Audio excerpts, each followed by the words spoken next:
Assalamualaikum warahmatullahi wabarakatuh. Apa kabar Anda pemirsa? Kembali kita berbincang dalam dialog interaktif dengan Dinas Kehutanan Provinsi Sumatera Barat. Telah hadir dua narasumber kita. Kepala Dinas Kehutanan Provinsi Sumatera Barat, Bapak Yos Wardi. Assalamualaikum Bapak Yos. Waalaikumsalam warahmatullahi wabarakatuh. Sehat ya Pak? Alhamdulillah sehat. Sehat dan semangat. Semangat terus. Dan juga narasumber kedua kita, Ritno Kurniawan, penggiat ekowisata Nyarai. Hai Bang Ritno, sehat juga? Kita izin boleh membuka masker karena kita juga ketika proses produksi ini sudah mematuhi prokes dan kita semua juga sudah divaksin ya Bapak. Ya. Dan pemirsa, kita akan berbincang hangat hari ini terkait dengan tema kita perhutanan sosial. Nah, kita bincang-bincang ringan dulu ini Pak. Kita izin buka masker, kita semua sudah divaksin, sudah mematuhi prokes juga untuk dialog kita. Pak Yos, kita berbincang mengenai perhutanan sosial. Mungkin belum banyak familiar ya kalimat ini perhutanan sosial. Apa sih sebenarnya ini perhutanan sosial yang merupakan mungkin program dari Dinas Kehutanan Sumatera Barat, Pak? Baik, saya ingin jelaskan sedikit definisi dari perhutanan sosial. Jadi perhutanan sosial itu adalah manajemen pengelolaan hutan lestari pada hutan negara dan juga pada hutan hak atau hutan adat. Yang tujuannya adalah untuk memberikan manfaat banyak pada masyarakat dan juga memastikan adanya keberlanjutan dari fungsi hutan itu. Nah, kemudian perhutanan sosial ini menjadi program strategis nasional dan juga menjadi program prioritas di Sumatera Barat. Saya jelaskan bahwasanya sesuai visi Gubernur dan Wakil Gubernur Sumatera Barat 2021-2026 adalah terwujudnya Sumatera Barat madani yang unggul dan berkelanjutan. Lalu perhutanan sosial ini sudah masuk di RPJMD dan Dinas Kehutanan ada sasaran strategisnya, luas kawasan hutan yang dikelola oleh masyarakat dengan target 250.000 hektar selama 5 tahun. Jadi memang kita melihat walaupun kita sudah sosialisasikan ke masyarakat mulai dari provinsi, kabupaten, kota dan juga di nagari, karena Sumatera Barat ini sangat luas ya dan penduduknya lebih 5 juta, lebih 5,5 juta itu tentu belum semuanya bisa tercover dalam sosialisasi. Nah, jadi ini juga menjadi tugas kami. Perhutanan sosial ini adalah suatu program unggulan untuk menjawab pertanyaan-pertanyaan masyarakat bisa nggak mengelola hutan untuk kesejahteraan mereka. Intinya seperti ini, hutan kok dikelola. Nah, seperti itu. Bagaimana sebenarnya pengelolaan hutan yang baik, pengelolaan hutan supaya bisa dimanfaatkan secara maksimal untuk kepentingan kita bersama, terutama masyarakat. Ya, semuanya harus dikelola dengan baik. Kalau di kehutanan, sustainable forest management, pengelolaan hutan secara berkelanjutan. Sehingga yang kita ambil adalah, kalau istilahnya adalah riapnya atau tambahannya, hasilnya saja. Jadi kalau dalam kawasan hutan itu, dengan mengelolanya apa? Kita ambil ya secukupnya. Jangan melebihi kemampuannya atau daya dukung daya tampungnya. Jadi juga misalnya ibaratnya kalau buah-buahan, ambilnya ketika udah matang. Jangan putiknya diambil, mudah diambil. Nah, seperti itulah. Jadi itu cara mengelola. Bagian mana yang bisa dimanfaatkan, dipanen, dipungut, bagian mana yang belum. Nah, itu. Menurut Pak Yos, untuk Sumatera Barat, apakah sudah dikelola ini hutan dengan baik? Iya, jadi secara umum kita sudah mengelola dengan baik. Tapi tentu tidak cukup dengan itu. Pengelolaan hutan dengan baik saja tidak cukup, karena kita perlu untuk memberikan juga hak kelola ini kepada masyarakat. Hutannya bagus, tapi tidak beri manfaat. Selama ini bagaimana Pak? Sudahkah hak pengelolaannya diberikan kepada masyarakat? Sudah, tapi kan belum masif. Sudah, tapi belum masif. Nah, jadi saya teruskan. Hutannya bagus, tapi tidak beri manfaat. Contoh, itu nggak boleh, itu nggak boleh, nggak boleh. Jadi merasakan mana? Iya.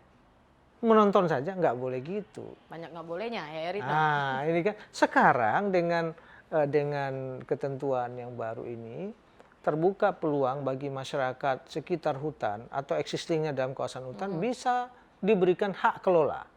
Jadi Ibu Menteri sebagaimana Undang-Undang Cipta Kerja 11 2020 dan PP 23 2021 tentang penyelenggaraan kehutanan, dan di P9 tentang fasilitasi perhutanan sosial udah jelas bahwa masyarakat diberikan ruang untuk mengelola hutan melalui perhutanan sosial. Jadi mereka bisa aman di sana, legal, lalu mereka bisa memanfaatkan hasil hutan, bukan kayu.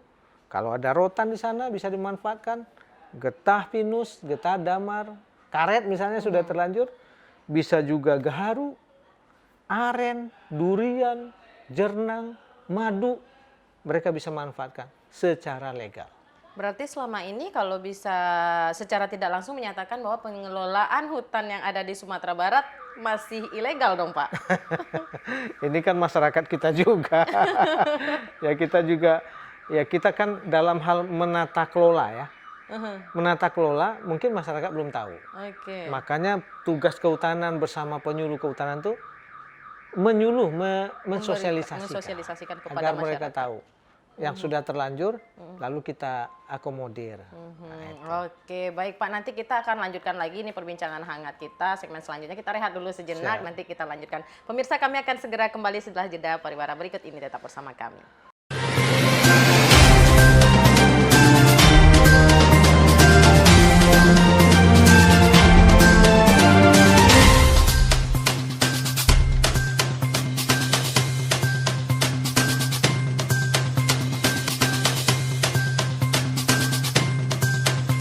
Pemirsa, kembali kita lanjutkan pembahasan menarik kita dengan dua narasumber yang tentunya juga makin menarik lagi nanti ya Pak Yos dan Mbak Ritno tentang perhutanan sosial. Nah tadi kita berbicara tentang legal dan ilegal. Berarti pengelolaan kehutanan di Sumatera Barat ini masih ilegal dong ya Pak?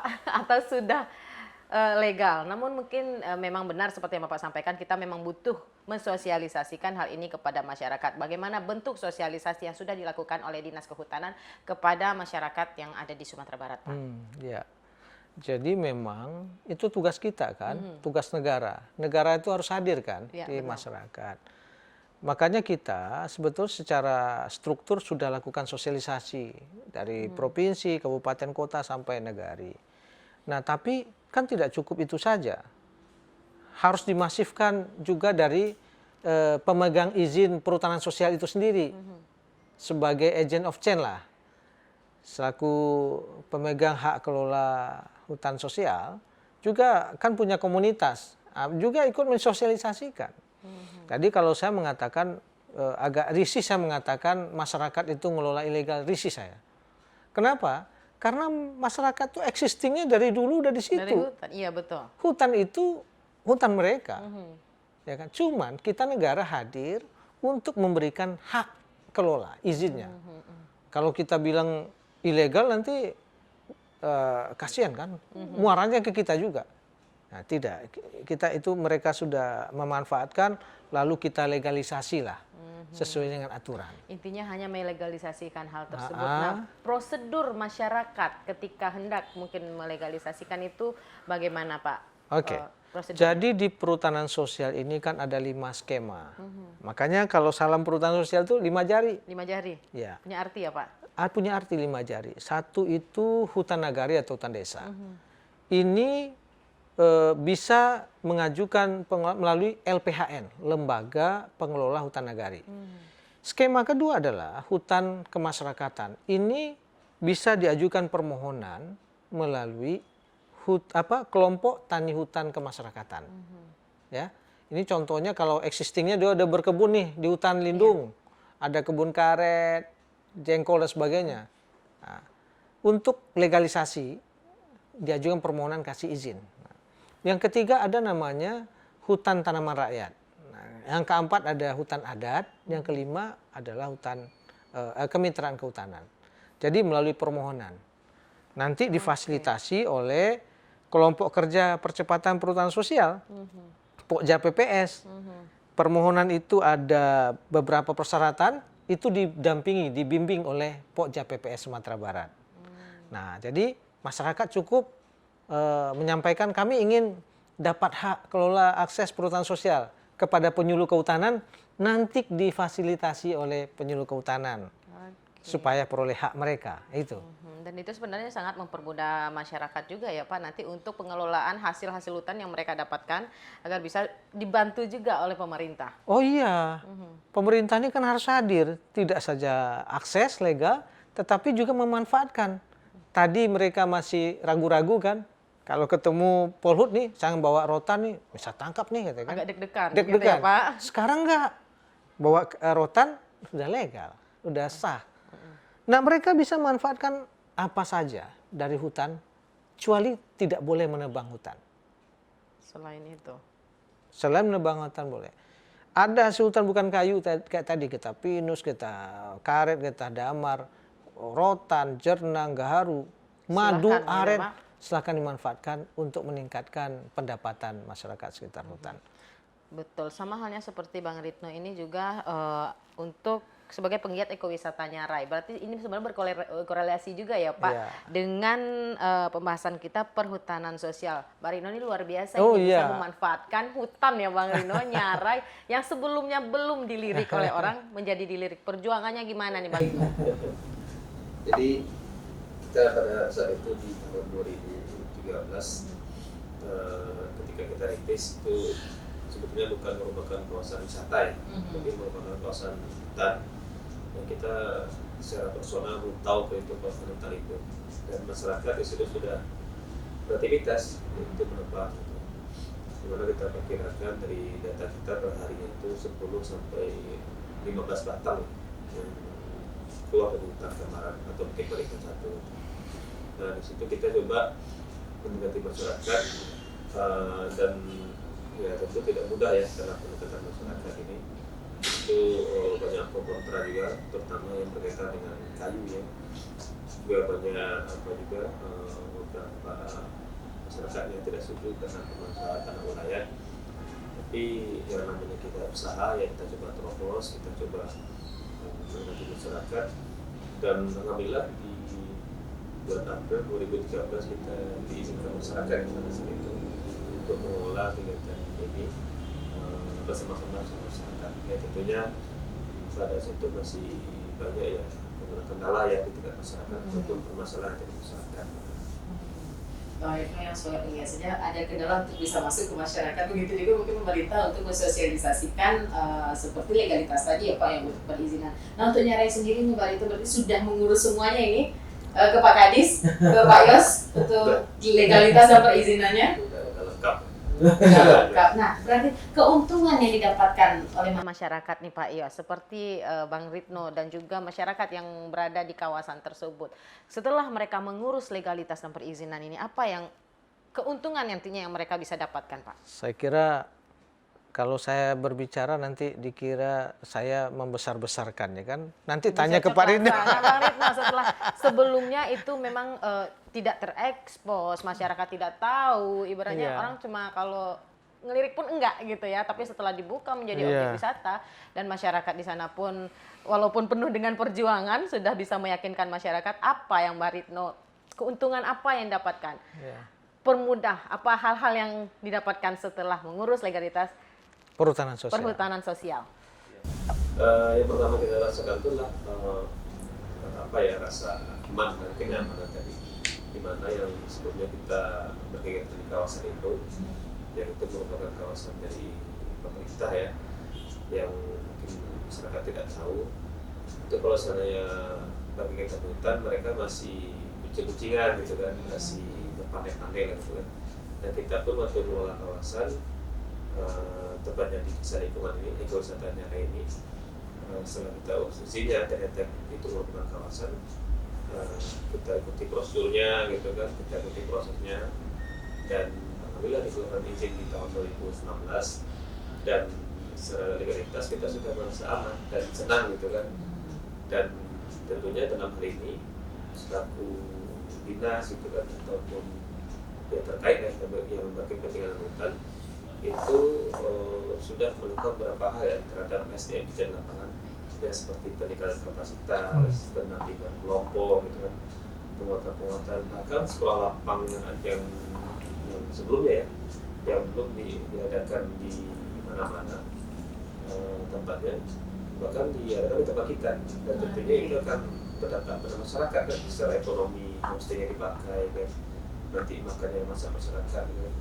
Bahkan kalau nggak ada COVID ya, kita bukan apa ya, kegiatan nasional gitu kan, bahkan kegiatan sekolah lapangan nasional itu rencana di tempat kita di kewisata jarang, tapi kan karena COVID gitu kan, jadi itu mungkin salah satu dampak-dampak yang kita rasakan. Tapi yang dampak terbesar adalah pemberian akses dan izin, yang kedua peningkatan kapasitas masyarakat gitu yang dirasakan oleh para teman kita, karena kita bergerak di bidang ekowisata, jadi lebih banyak pada pemandu ekowisata.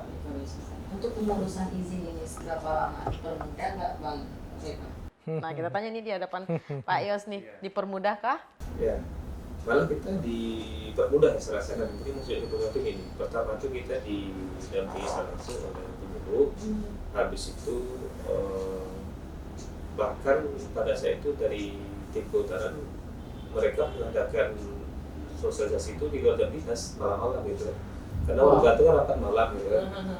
Nah, kalau hitung-hitungan kerja mungkin Udah lewat lewat itu kan. ya. Jadi karena mungkin ya sesuai dengan kata Pak Yos kan ya, mengurus dengan hati itu kan, jadi betul-betul ya nggak ada waktu malam datang gitu kan, habis itu untuk LPHM kepengurusan dilegalkan urus izinnya. Nah kita kan pengurusan izin itu kan dari tahun 2015 ya sampai tahun 2019, sebenarnya bisa cepat, tapi pada saat itu di lapangan ya kita ada menyelesaikan permasalahan di lapangan, habis itu pemerintah negara kita ada apa namanya ada yang baru ya, jadi melakukan pemekaran gitu kan dari negara itu kan, jadi ada verifikasi berapa pada saat itu berapa kali gitu kan, dan akhirnya dikeluarkan izinnya, walaupun sebelumnya sudah mau dikeluarkan, tapi karena ada pemekaran negari di lokasi jadi diverifikasi lagi gitu kan. Jadi prosesnya sebenarnya simple sih, aman, asalkan ini tadi yang betul-betul HBK gitu yang kita manfaatkan. Benar-benar. Berarti sebenarnya proses untuk pengurusan izin ini simpel, cuma masalah internal di negari sendiri dulu yang harus diselesaikan ya Pak Yos ya, yang Mbak Ritno.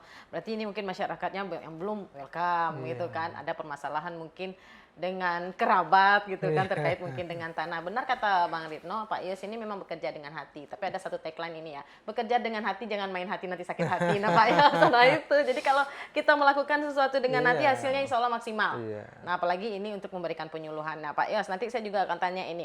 Bagaimana ini untuk bisa memberikan pemahaman yang lebih ekstra kepada masyarakat untuk daerah, untuk hutan yang belum mungkin melaksanakan dan mengurus legalitas dan perizinan ini. Kayak Ritno juga sudah selesai, udah beres, jadi mau melakukan apapun udah enak gitu kan ya Pak Yos.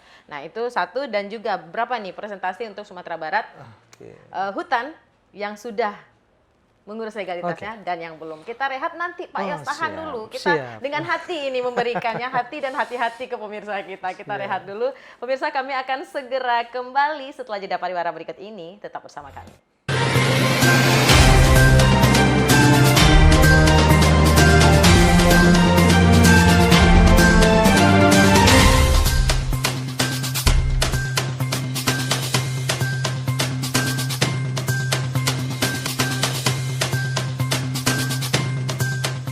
Pemirsa, Anda masih bersama kami. Kembali kita lanjutkan pembahasan kita dan kita akan memberikannya informasi dengan hati ini ke pemirsa kita ya Pak Yos. Dua pertanyaan tadi, bagaimana kita memberikan pemahaman yang lebih lagi kepada masyarakat untuk menyadarkan mereka ini.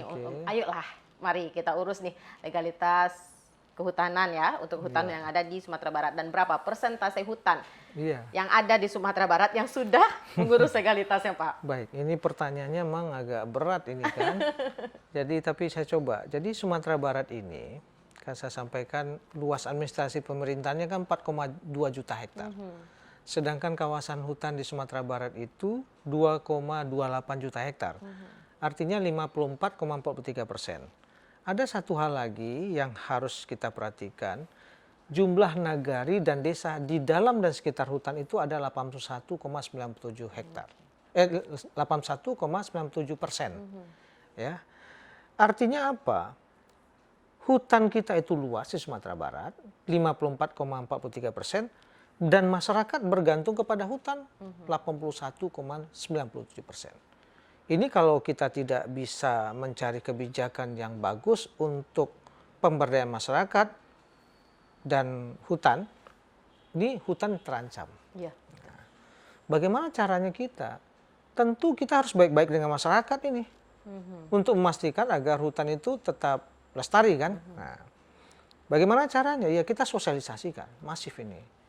Ya seluruh aparatur dinas kehutanan dia sudah diperintahkan kapan saja silakan. Sabtu, Minggu, malam seperti Pak Ritno tadi sampaikan bisa. Saya juga kadang Sabtu diundang, saya datang. Minggu juga datang. Karena itu mengurus hutan dengan hati. Iya benar. Jadi kalau tidak dengan hati pasti capek. Datangi masyarakat, datangi ini. Tentu mulai dari penyuluh, KPH, UPT sampai ke dinas. Nah kemudian apa sih tujuan perhutanan sosial sebetulnya sesungguhnya? Dengan ada perhutanan sosial, tujuannya adalah mengurangi pengangguran, membuka lapangan kerja baru, lalu memastikan pelestarian hutan. Beberapa tempat tadi kan ada cash. Awalnya hutan itu ada penebangan liar, usahanya ada tapi ilegal. Iya. Penebangan liar, lalu dibawa keluar. Nggak aman kan, ketemu polisi kehutanan pasti ditangkap itu. Jadi orang-orang biasa mengambil kayu di hutan secara legal, ketemu kehutanan itu pasti Takut ya Pak. takut, badabok darahnya. Nah, dengan diberikan izin legal perhutanan sosial itu mereka aman. Tapi jangan nggak mengambil kayu lagi. Nggak boleh selain Nggak kayu. boleh selain kayu, hasil hutan bukan kayu. Kan ada pepatah di Minangkabau itu karimbo babuah kayu. Sekarang harus kita tambah. Karimbo babuah hasil hutan bukan kayu. Karimbo babuah jasa lingkungan ekowisata. Jangan kayu lagi. Iya. Paradigma harus kita rubah, hasil hutan bukan kayu. Kenapa? Di hutan itu kayu itu hanya 5% potensinya kayunya. Yang besar itu apa? Hasil hutan bukan kayu, 95%. Tetapi apabila 5% ini hancur, rusak, 95% juga rusak. Hancur. Betul. Pertanyaannya mau ngambil yang sedikit 5% atau yang 95%? 95%. Ini yang kita sosialisasikan ke masyarakat. Makanya masyarakat sekarang bergiat. Rotan sudah mulai keluar dari Sumatera Barat, dari hutan-hutan sosial. Getah pinus sudah mulai keluar. Madu sudah keluar, gaharu sudah keluar, kayu putih, jernang, kemudian kopi, durian, jengkol dan sebagainya. Udah mulai keluar. Kenapa? Mereka sudah merasa aman nyaman seperti Pak Rino sampaikan.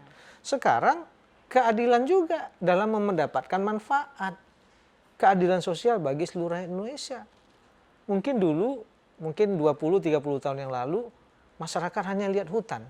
Nggak bisa manennya. Memanfaatkan, betul. Dulu kan memang korporasi ya, HPH, HTI, mereka melihat aja. Sekarang seimbang. Yang pengolah hasil hutan kayu silahkan jalan sesuai dengan perizinannya, masyarakat memperoleh hak kelola dan memanfaatkan hasil hutan bukan kayu jasa lingkungan melalui perhutanan sosial. Itu semuanya kita bisa merasakan ya Pak, kita bisa merasakan dan juga pemerintah sudah mensupport dan mempermudah semuanya. Di situ letaknya keadilan sosial bagi seluruh rakyat Indonesia. Kan nggak mau kita jadi penonton lagi ya Pak, sama-sama harus bisa menikmati. Iya, nah kemudian satu lagi yang sering kita, dengan adanya perhutanan sosial ini, kan masyarakat sudah ada usaha ini, ada kelompok usaha perhutanan sosial, udah banyak ini. Ada juga yang menarik, mereka tidak hanya seperti gaharu ya, gaharu yang kita kenal kan ngambil gubal gaharunya. Sekarang ada juga bikin usaha di perhutanan sosial itu, membuat minuman herbal dari daun gaharu. Sehat nih katanya obat COVID. Menyegarkan, saya minum memang segar. Usaha pendapatan. Lalu pohon gaharunya nggak mau ditebang lagi. Dia ngambil gubalnya hanya di ranting, cabang, dan 1,5 meter ke atas. Jadi dia tetap. Apa maksudnya? Tutupan hutan tidak berkurang. Iya. Kalau tebang kayunya kan tutupan berkurang, ini tetap. Makanya kita ambil hasil hutan bukan kayu aja. Biji, buah, getah, daun. Jangan ngambil kayunya. Jangan ambil yang 5%-nya. Jangan.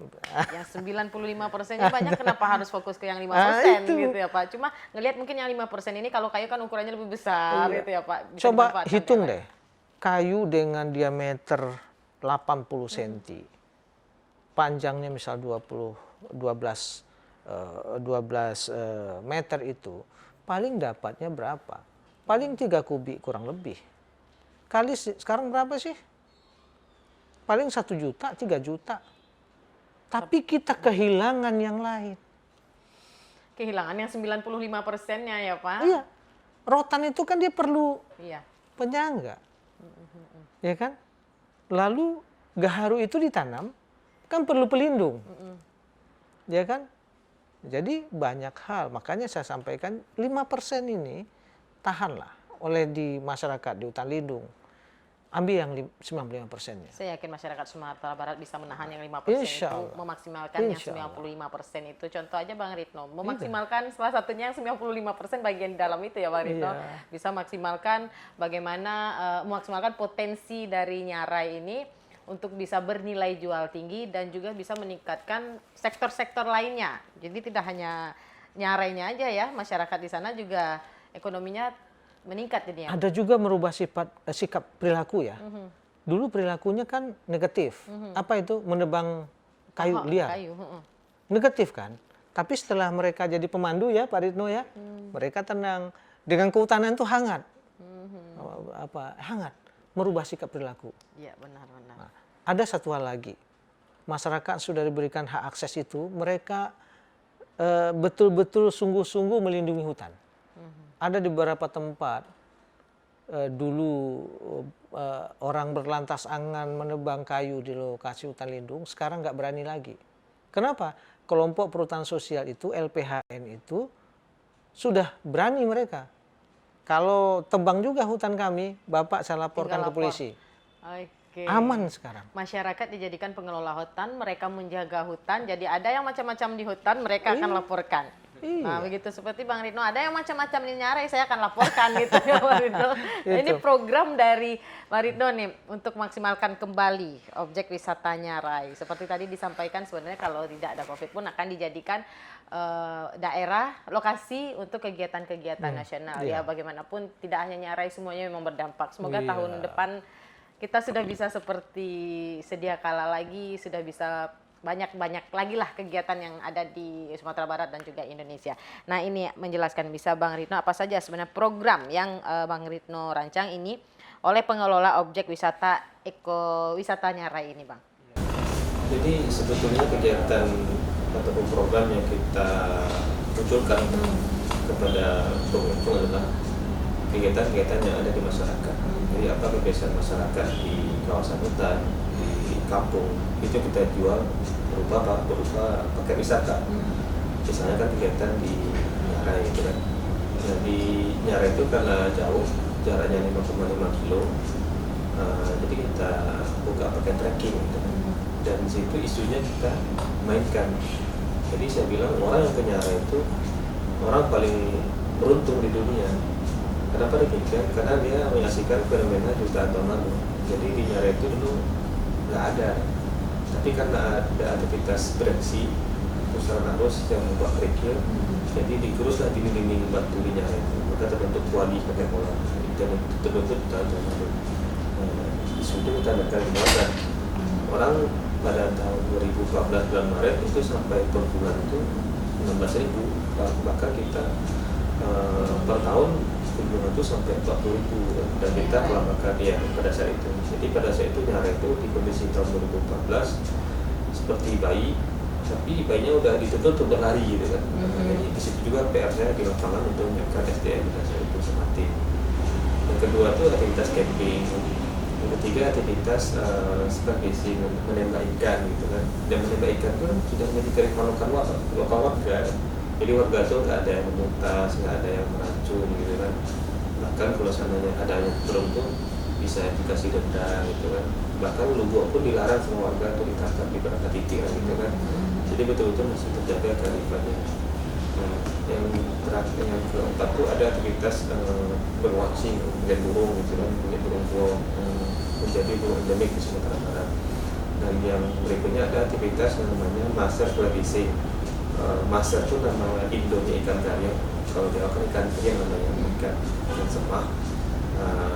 Flavish itu tekniknya. Jadi kita memanfaatkan lubuk larangan yang sangat sakral selama ini, kita memanfaatkan untuk jadi tempat pancing, tapi ikannya dibalikin kembali gitu, dan nggak boleh dimakan. Cuma sensasi pancingnya ya. Ya sensasi strike aja gitu, nanti foto-foto, habis itu rilis. Dan itu tiap bulan bule Eropa datang terus dari Doha, mereka ke Malaysia, habis itu ke Nyarai, Batam Seributan hanya untuk mancing rilis gitu kan. Dan itu menarik wisatawan mancanegara pada saat itu, dan tiap bulan datang terus mereka sampai menikmati nado hijau Pak, yang menjadi andalan kita di lokasi. Habis itu kegiatan ini karena saya lihat di tempat lain ada potensi, saya metamorfosa jadi yang punya kelompok ini. Jadi saya buat badan usaha bergerak di wisata arung jeram, masih wisata petualang juga tapi khusus. Dan asal muasal dari kegiatan seri hutan ini saya ada semacam saving lah kan, ada kas, saya beli peralatan, dibantu dinas juga. Saya buat usaha arung jeram yang sebetulnya dari kehutanan tentunya kan, apanya asal muasal kegiatan ini. Jadi kita di kelompok bisa berkreasi, bisa berkreativitas kan, asal bijak sebetulnya dalam mengolah hutan. Luar biasa nih Bang Rino. Kalau Bang Rino tadi sampaikan yang sudah pernah ke Nyarai adalah orang yang beruntung. Pak Yos sudah pernah ke Nyarai. Berarti Pak Yos termasuk yang beruntung. Saya yang belum beruntung berarti nih, Pak Yos. Bisa deh sekali-sekali Pak Yos, Bang Rino ajak kita pergi ke Nyarai kita bareng. Cuma akses ke sana masih jauh ya Bang Rino ya. Trekking ya. Kayak saya olahraga dulu lah Jadi itu nanti ya. Shirley kalau sana nanti kita pergi ya, tidak cukup waktu untuk menikmati suasana alam. Lihat ada di situ ada bambunya, ada bunga-bunga indahnya, kemudian juga ada tanjakannya menurunnya. Kemudian saya lihat ikannya di satu lubuk itu, ikan garing itu, ikan semah itu besar-besar. Dan sensasinya kasih nasi aja tuh di tepi sungai Lubuk itu datang mereka. Keren. Di mana ada coba tadi di dunia ini yang bisa seperti itu? Pak Yos cerita itu aja saya udah penasaran, apalagi pemirsa kan ya Pak. Kunci lokasinya di mana? Di hutan lindung. Lokasi apa? Perhutanan sosial. Siapa punya izin? Izin hutan nagari, LPHN Salibutan di Jadi Nyarai kalau ini. pengen hutannya dimaksimalkan seperti Nyarai Iya. ini, ayo urus legalitasnya, datang ke Pak Yos diurus. Siap ya Pak Yos. siap. Nanti kita rehat lagi Pak Yos, nanti Siap. kita lanjutkan. Pemirsa kami akan segera kembali setelah jeda pariwara berikut ini.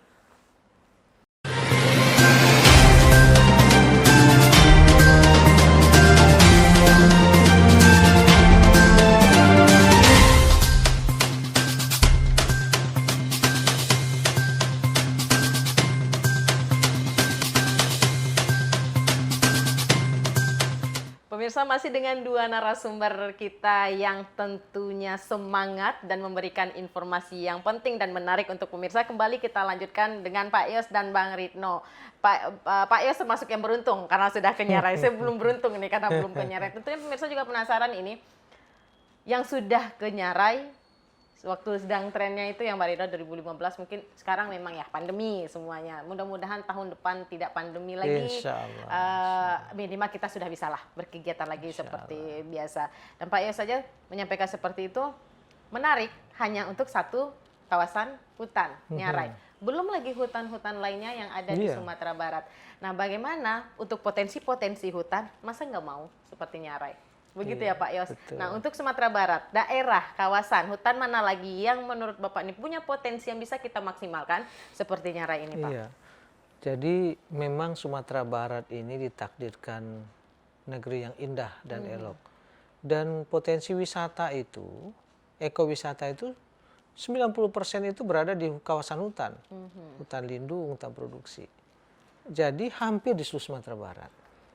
Pegunungan, sungai, danau, ngarai dan sebagainya. Nah sekarang kan kearifan lokal lagi. Betul. Masyarakatnya sudah mengelola supaya legal, urus izin perhutanan sosial. Apakah dia milih hutan nagari, pilih hutan kemasyarakatan atau yang lain. Jadi habis itu optimalkan potensi sumber daya alam hutan yang ada di situ. Saya beberapa waktu yang lalu ke Taram, itu unik, airnya jernih, ya makannya di tepi sungai. Lalu di situ juga bisa kita pakai apa namanya rakit bambu, luar biasa. Nah, jadi saya kira banyak sekali potensi. Ada juga Suluk Rajo, untuk memandang dia pasang tenda glamping keluarga. Itu sekarang peminatnya dari Riau, Jambi, Bengkulu, nginap di situ. Semalam rate-nya 450, sama dengan Superior di hotel. Iya. Ya. Nah, kemudian depannya ada kafe kopi. Jadi saya kira manfaatkanlah peluang alokasi hutan di Sumatera Barat yang 676.000 hektar ini untuk perhutanan sosial. Capaian kita baru 227.000 hektar. Masih banyak. Lalu baru 161 unit hutan sosialnya. Tapi masyarakat yang bergantung udah berapa? 134.000 KK. Nah, ini akan kita tambah terus supaya masyarakat kita yang berada di dalam sekitar hutan itu memang memperoleh manfaat dari adanya hutan ini. Kalau masyarakat kelola, hutannya lestari, maka masyarakatnya akan sejahtera. Betul. Insya Allah seperti itu. Jadi masyarakat yang memang tinggal di sekitar hutan bisa bangga. Jadi jangan mikir saya tinggal di mana sekitar hutan itu nggak boleh minder ya Pak. Jadi harus bangga. Saya tinggal di mana daerah Nyarai, Nyarai keren. Nah, seperti itu. Jadi daerah-daerah lain pun harus bisa memaksimalkan potensi-potensi yang ada di sekitarnya. Tuh Pak Yos memberikan akses dan mempermudah masyarakat untuk bisa mengurus legalitas semuanya. Nah juga ini Pak, bagaimana ini terkait dengan penyuluhan yang dilakukan oleh Dinas Kehutanan dan juga sosialisasi kemasyarakatan. Bagaimana juga bentuk support anggaran ini untuk dari pemerintah untuk kegiatan kehutanan ini? Iya, jadi kalau support pemerintah itu full ya, bagus ya, karena memang perhutanan sosial ini kan adalah peluang dan juga sebagai solusi konflik tenurial di Sumatera Barat. Nah, kemudian pembiayaan itu tidak saja untuk sosialisasi dan sebagainya macam. Kita juga membiayai untuk usaha perhutanan sosial. Saya kasih contoh, kalau ekowisata misalnya butuh apa, tenda glamping untuk meningkatkan nilai tambah pendapatan. Ada ATV, kemudian juga flying fox, jembatan wisata dan sebagainya. Itu bisa kita intervensi. Bisa juga melalui alat ekonomi produktif seperti penggorengan rotan, pengolahan kopi, bahkan pengadaan koloni lebah, madu. Koloni lebah itu untuk meningkatkan pendapatan masyarakat. Jadi base-nya adalah dia adalah punya hak kelola hutan sosial atau dia kelompok tani hutan. Nah, jadi seperti itu yang kita lakukan, supporting pembiayaan cukup. Ya, tentu kami sadar juga, kehutanan porsi segini, mana tahu tahun-tahun mendatang kehutanan lebih besar lagi anggarannya, sehingga distribusi anggaran ini juga bisa kita bagikan kepada seluruh izin hutan sosial kepada masyarakat-masyarakat yang berada di sekitar kawasan hutan itu. Intinya sebenarnya gini, sharing is caring ya Pak. Ah, Jadi masyarakat pun harus terbuka kepada pemerintah bahwasanya kami punya hutan ini dengan potensi seperti ini. Nah, masyarakat mungkin belum punya ide. Kalau Pak Rino ada aja idenya ya, membuka Nyarai ini yang semuanya tertutup, idenya luar biasa. Nah, bisa jadi ada pemuda-pemuda lain nih, pelopornya Bang Rino ini di daerah lain di Sumatera Barat juga, tapi mentok ini saya nggak ada ide, tapi kayaknya ini punya potensi daerah. Silahkan sharing ini ya ke Pak Yos ya. Kita siap untuk memberikan pencerahan dan juga support dalam bentuk penganggaran untuk agar bisa didistribusikan di semua hutan yang ada di Sumatera Barat ini. Bang Ritno, kita berbicara lain dulu, lain sekarang. Waktu awal masih boomingnya banget ini yang Nyarai ini luar biasa, tingkat kunjungan pasti meningkat. Pandemi melanda semua mati suri. Nah, bagaimana ini kendala dan juga strategi yang Bang Ritno lakukan agar Nyarai ini dan juga masyarakatnya masih bisa tetap eksis? Iya, memang di pandemi ini kita terdampak ya. Kita 3 bulan tidak ada kunjungan sekali pada saat itu. Tapi di lokasi kita ini bertahan. Akhirnya kita survive kan walaupun ada badai gitu. Dan di satu sisi kawan-kawan mencari pendapatan lain ya. Jadi buru dan ada yang jadi ojek gitu kan, jadi survive dulu. Tapi di satu sisi ada positifnya, di mana di situ kita yang selama ini fokus ke pengunjung ternyata KPK kita fokus ke destinasi. Jadi kita di 3 bulan itu menyiapkan kondisi di lapangan kan, seperti gotong royong, bersih dengan Pak Wali gitu kan. Kira apa yang perlu ditambah segala macam, apa yang perlu dibenahi gitu kan. Jadi di masa itulah momennya gitu, nggak ada kunjungan. Tapi kalau ada kunjungan kan kita nggak bisa beda-beda seperti itu gitu. Tapi hikmahnya seperti itu. Dan setelah keran PSBB ini dibuka, dan bahkan di Nyari itu unik ya, pas keran PSBB dibuka kita naik kunjungan 20% gitu kan. Langsung naik kunjungan kan, mungkin karena orang sudah boring di rumah gitu kan, naik kunjungan 20%, kemudian datang lagi. Habis itu PPKM ya, flat lagi, turun ya, dan sekarang sudah mulai. Dan yang kita rasakan itu di kegiatan Amin Mirar ini tiap minggu ada terus, dan itu kalau menurut saya ini potensial, dan sebenarnya kita melakukan, dan nanti sudah kita rancang programnya dengan perhutanan berupa MOU ya, jadi dengan LPAN di mana sharing aset, nanti kita bisa bagi hasil dan juga meningkatkan pendapatan di lokasi, tapi di lokasi saya gitu, pengen jadi hutan gua. Nah jadi artinya kita juga bisa memanfaatkan momen gitu kan, walaupun ini kondisi yang berbeda, dan di situ yang namanya dituntut yang namanya kreatif, dan itu anak-anak yang lokal champion. Jadi makanya di suatu tempat tuh ketika kita sharing gitu kan, kalau kita sharing nggak ada lokal champion yang nanti akan susah juga. Jadi kita pengennya di suatu nagari ataupun suatu desa itu adalah 1-2 orang anak lokal champion yang mau menggerakkan roda perhutanan secara sosial. Kalau PT itu kayak yang penting nama itu tadi. Bergerak, lakukan, nanti dilihat oleh Pak Yos, ayo kita maksimalkan ke sana. Betul ya Pak Yos gitu. Kalau nggak ada pergerakan gimana Pak Yos mau bergerak ya? Iya, jadi semuanya itu mengurus hutan itu harus dengan hati. Bentuknya perhutanan sosial. Anak-anak muda juga sekarang ngurus hutan dengan hati. Kami pemerintah juga ngurus hutan dengan hati. NGO juga. Jadi harus dengan hati semuanya.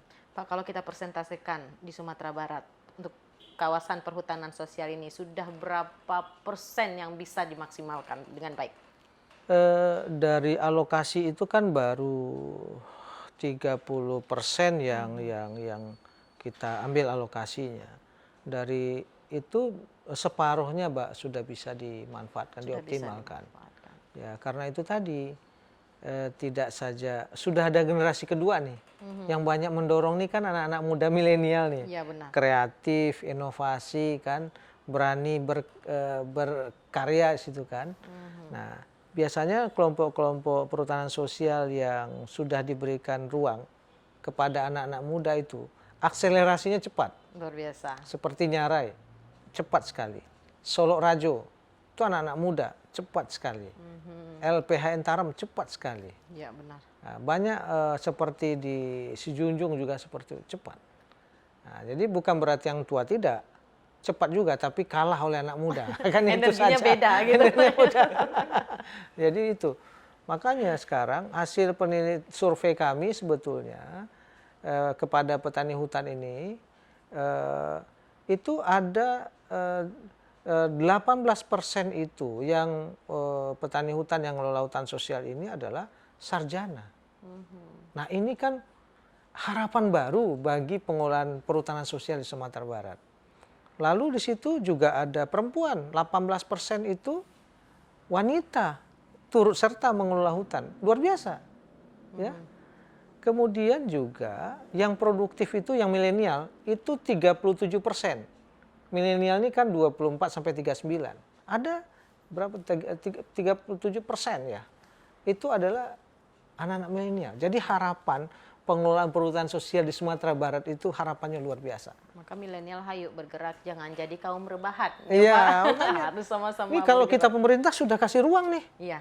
Ayo, kalau anak-anak muda milenial kan dikit aja di-share di Instagram udah. Iya, sudah langsung booming. Nah, ayo sekarang. Kenapa enggak kita memang anak bisa muda. nanti impian boleh dong ya Pak. Kenapa enggak kita bermimpi tinggi-tinggi ya. Suatu saat ketika orang mengingat kehutanan sosial, orang ingatnya Sumatera Barat. Iya. Nah, nanti orang ingatnya kehutanan sosial apa Pak Yos. Nah, itu yang harus Masya diingat Allah. nanti. Di Indonesia di mana kehutanan sosial yang sudah maksimal ini? Iya. Di Sumatera Barat. Siapa itu? Pak Yos gitu ya, penggagas Pak Ridno semuanya. nih, Pak Ridno, teman-teman lain teman-teman semuanya. lainnya. Tapi bapaknya Pak Yos gitu ya, Pak Yos. Harapan Bapak nih ke pemirsa kita terkait dengan kehutanan sosial, diskusi pembahasan kita hari Iya. ini, silahkan Pak. Baik, ini adalah peluang kita untuk memanfaatkan hutan secara legal, baik hasil hutan bukan kayu maupun jasa lingkungan. Ini adalah peluang yang sudah lama kita tunggu, terutama Sumatera Barat. Jadi mari kita manfaatkan melalui akses legal izin perhutanan sosial dengan 5 skema tadi, hutan nagari, hutan kemasyarakatan, hutan tanaman rakyat, kemitraan kehutanan, dan hutan adat. Dan manfaatkan potensi sumber daya hutan yang ada dalamnya. Tapi ingat, yang dimanfaatkan adalah hasil hutan bukan kayu dan jasa lingkungan. Jadi itu saja untuk meningkatkan pendapatan petani hutan, dan mudah-mudahan tentu kita bisa sejahtera dengan berdampingan hidup dengan hutan. Jangan lupa lestarikan hutan agar masyarakat kita menjadi sejahtera. Terima kasih. Betul, lestarikan hutan agar masyarakat kita sejahtera. Benar Bang Ridno, ini hal yang sama, ini harapan kita. Terkait pembahasan diskusi kita hari ini kehutanan sosial, silakan. Iya, jadi untuk kawan-kawan mungkin yang pusing ya bekerja di mana, ya kita punya kawasan hutan namanya. Silahkan diaplikasikan ilmunya di hutan, karena hutan itu adalah menjadi sumber kehidupan ya. Jadi kalau kita menjaga hutan, berarti kita sudah melawan peradaban. Setuju itu. Yang muda hayu bergerak, jangan diam saja, jangan jadi kaum rebahan. Toh pemerintah sudah memberikan akses dan ruang yang sebesar-besarnya ya Pak Yos. Saatnya kita bergerak, jangan ini ya, jangan galau-galau nggak jelas ya Pak Ridno. Harus cepat. Benar kata Pak Yos tadi, lestarikan hutan maka masyarakat pun akan sejahtera. Yeah. Kenapa tidak? Peluang sudah diberikan, kita manfaatkan dengan baik. Jangan hanya sekedar menjadi penonton belakang. Benar ya Pak Yos. Nanti kita akan diskusi lagi, mungkin kita langsung ke kawasan kehutanannya. Iya. Nah, nanti kita akan ngobrol mungkin di sana. Ini Di loh lapangan. potensi yang bisa kita maksimalkan. Pak Yos, terima kasih sudah sharing. Bang Sama-sama. Ridno juga. Lain waktu kita akan ngobrol lagi, diskusi Siap. lagi, tapi di lokasi nanti ya Siap. Pak Yos. Pemirsa, demikianlah diskusi hangat kita dengan dua narasumber yang tentunya sudah memberikan informasi yang menarik untuk Anda. Terima kasih. Saya Sherly Maurenatasia. Wassalamualaikum warahmatullahi wabarakatuh. Sampai jumpa. Assalamualaikum warahmatullahi wabarakatuh. Bang, thank you. Nggak apa-apa. Iya. Kita boleh. Terima kasih ya.